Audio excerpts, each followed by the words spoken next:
Então, seguindo, né? Nós temos aqui, então, o campo nome, aonde está especificado, ou foi especificado de forma automática, que seria um texto curto. Ok, um texto curto é um campo que me possibilita inserir até 255 caracteres, que é mais que suficiente para inserir um nome de um produto. Então, ok, eu vou deixar essa opção. Além dela, eu teria um texto longo, né, que não tem aqui uma quantidade específica de caracteres, eu tenho número grande, data, moeda, entre outros. Então, eu vou deixar o texto curto, que é o valor aqui, né, mais correto para armazenar o nome.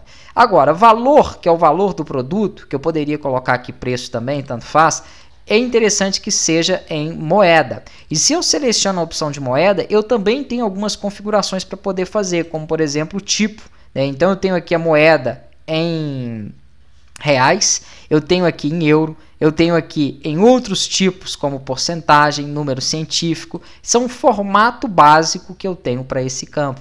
As casas decimais, como estão configuradas? Estão configuradas em automático, de acordo com a moeda que eu seleciono. Ah, mas se eu não gostar, eu posso aqui configurar, né, um outro valor. Não vou fazer isso porque já está configurada para o real, que são 2 casas decimais.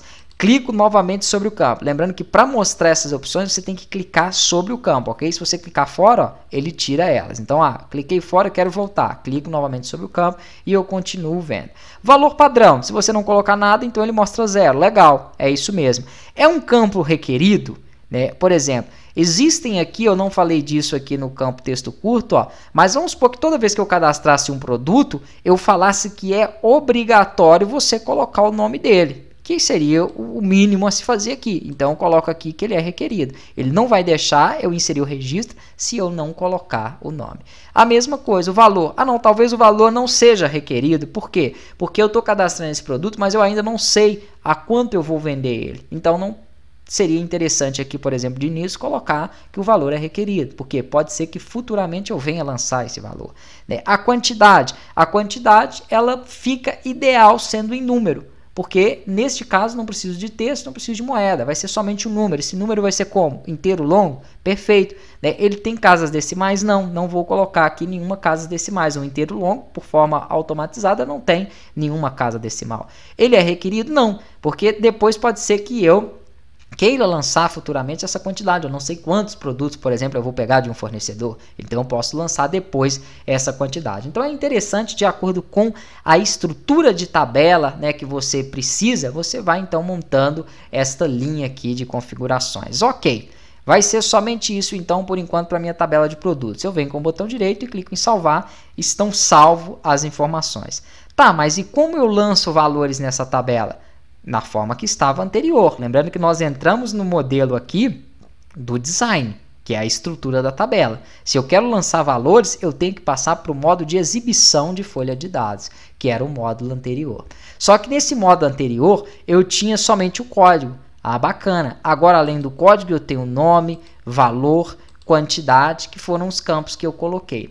Percebam que, por padrão, nós deixamos lá que quantidade mostraria 0. Valor mostraria 0 também. E nome, né, não tem nada porque é texto. Mas vamos supor que dentro do seu projeto só fosse cadastrado um produto quando você comprasse ele do fornecedor.